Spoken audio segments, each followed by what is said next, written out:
பாலைவனம் சோலையாகும் பரமனே நீ நடந்தாய். பாலைவனம் சோலையாகும் பரமனே நீ நடந்தாய்.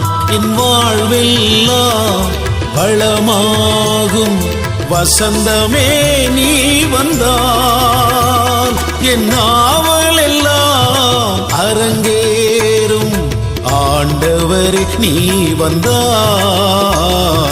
ஆண்டவரே நீ வந்தால். பாலைவனம் சோலையாகும் பரமனே நீ நடந்தாய்.